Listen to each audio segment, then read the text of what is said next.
Right, what's going on, people? Welcome back to another video. Welcome back to Chelsea versus Everton match preview. Now, before we do anything, make sure you do subscribe to the channel and obviously like the video on your way in or your way out. It's all appreciated. Now, before we dive into the preview, where we do talk about obviously our prediction lineup, uh, what we're expecting from Everton, what we expect our team to do on the day of the game. Let's just have a little reaction to the press conference, like always. There is nothing much to talk about other than the fact that we have a couple of injuries to worry about.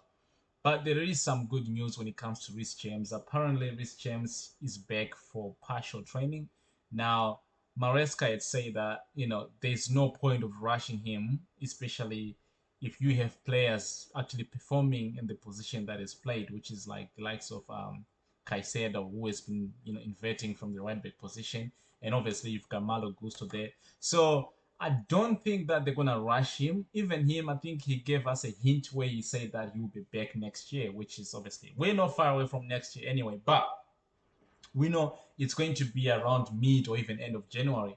But with Rhys James, I mean, I don't want to sound a bit negative when I speak about Rhys James because I love the guy and he's one of my favorite players in the Chelsea team anyway. But it's always a matter of like, okay, he's coming back. When is he gonna go back again to being injured? Now, that doesn't sound good, especially from a Chelsea fan perspective. You don't want to hear your fans speaking about your players in that way. But that's just the reality, people. We've been experiencing this for the past couple of 3 years or so. Rhys James has always been the guy to come from an injury and then go back from injury. I think last 2 seasons, I think he only played a total amount of like 5 games, and in those 5 games, maybe one or two of them he played like 90 minutes. And every time he's on the pitch, you know what he's gonna give in terms of like his quality. But you always worry if he gets tackled or if you fell on the ground or whatever it is, if he does a little bit of a heavier challenge, you always get worried because he's the kind of player that you don't want to lose in your team, but unfortunately it keeps happening to him. I mean, I don't know, people. I don't know, but yeah, he's on his way back. It's good to see that. Badia Shile and Fofana, obviously, they're out for a while, which would actually be maybe a couple of maybe 6 to 8 weeks. I don't actually know about Fofana, but yeah, man, and it's very unfortunate the way he got injured last time because he was actually trying to kick the ball and then he actually went on top of the ball. Pause, but you know what I mean. He stepped on the ball and then ended up sliding and then ended up, okay, that injury ended up occurring. But yeah, man, it's with these players, it's a matter of like, okay, they're coming back, but they're just gonna go anyway.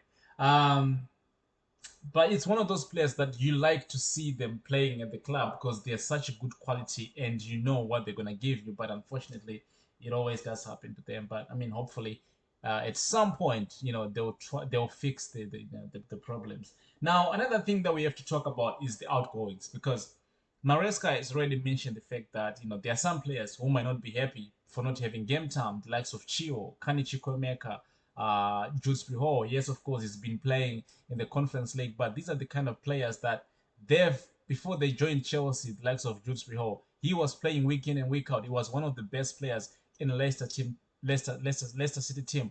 And when we were linked with him, I think everybody knew that it was for FFP reasons. Everybody knew that because we didn't need him. Especially for the fact that obviously we were trying to sell Gallagher as well, uh, because our midfielders were saturated. So those type of moves they happened because of FFP. But truly speaking, we didn't really need George Pio. I'm not saying that he can't play for Chelsea or he's not good enough to play for Chelsea, but he's surely not good enough to play in the first team for Chelsea. Maybe if we do have some couple of injuries in our midfielders, or maybe some games where maybe FA Cup or maybe even Conference League where he's playing now, that's when you kind of like looking into like having him on the lineup, but not so much in the Premier League first team. He can come off the bench, but even then, it's very rarely because you still got Caicedo, Enzo, Lavia, those players, and then Palmer as well in there in the midfield. You got João Felix, so it's really really hard to trying to find a way to make Jude Springall happy, and actually give him game time. And I think he deserves to have a game time. Every player does deserve to have a good, play time. Unfortunately, when you play for Chelsea, it's much harder to get that play time. Yeah, so Jude Springall, Kani Chukwemeka, Ben Chilwell, who else? Christopher Nkungu. Again, there are some links where, with Man United, we spoke about it a couple of weeks ago, but just seems to have went quiet. I don't think Christopher Nkungu will be the one to leave, because even in the Premier League, yes, he's not starting, but he's been coming on for like 10, 15 minutes, 20 minutes now. I'm not saying it's good enough, but it's better than someone who is not even coming on the bench, coming on the match sheet, team sheet. I mean, that's what I meant to say. But yeah, people, that's all really to react to the press conference. Of course, they spoke about Modric, but same shit anyway. Now, let's actually talk about Everton. Now, Everton is the kind of team where, to us, hasn't been easy over the years going to, Goodison Park. It's one of our bogey teams. But one thing that has been impressing me this season is we've been playing our bogey teams. We played Wolverhampton. We seemed to struggle there a lot, and we actually won. We played West Ham. We seemed to struggle against them as well, but we won. We played Brentford. They had a 100% winning rate before coming to Stamford Bridge this season, because since they got promoted to the Premier League, they've already maintained that 100% winning rate at Stamford Bridge. So again, we beat those people. We beat Brentford.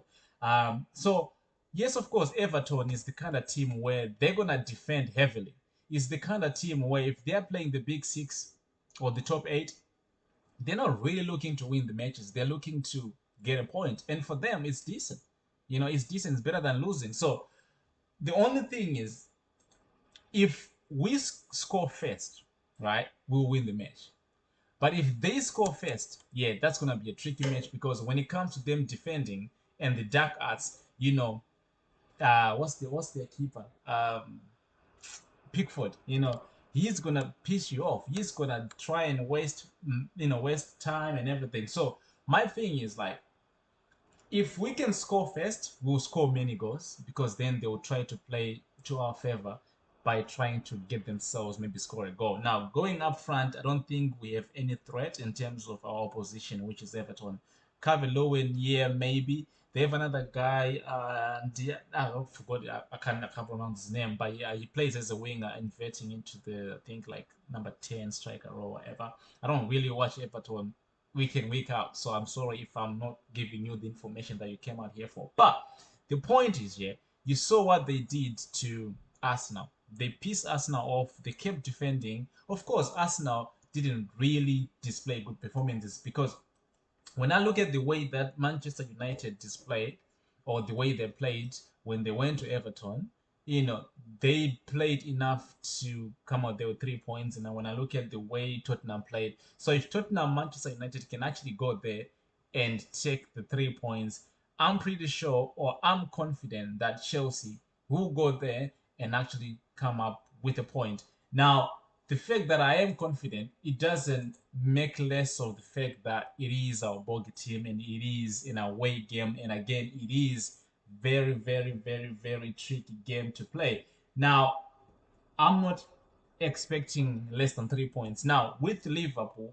having to play Tottenham after we already played, that means if we win that game, we will go on top of the league, obviously with 2 points less than Liverpool. But then obviously they would have a game in hand themselves, which I do think they'll win against Tottenham, because Tottenham, I just think they're not good enough to compete with Liverpool on the higher level. And Liverpool has been really good this season anyway. Yeah, what else was I going to talk about? Yeah, so my thing is just like, if we can score first, we're definitely guaranteed to win the match. Now, our match lineup, I'm gonna go with, because Cucurella is suspended for this game, so we're not gonna have him even on the bench. So I'm gonna go with, okay. So there's two ways he can do this, right? He can play Vega. Actually, there's three ways he can do this, right?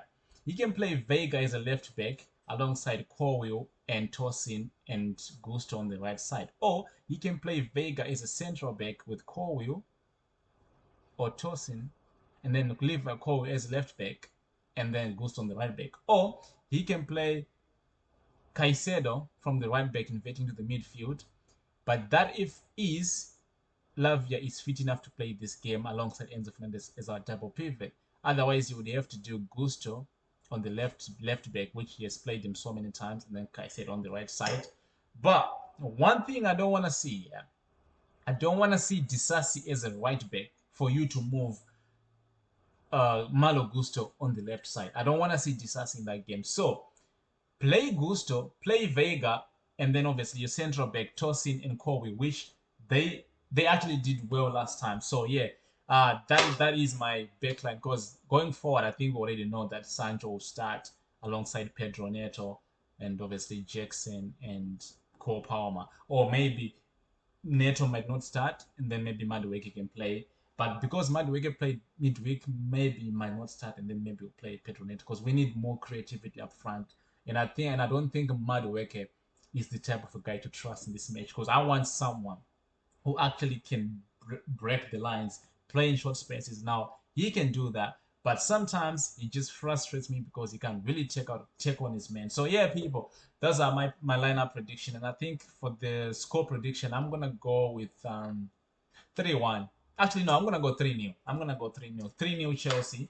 I don't know where the goals are gonna come from, but 3-0 Chelsea. Make sure you do subscribe to the channel, people, and I'll see you guys on the review. That'll be tomorrow night. Peace.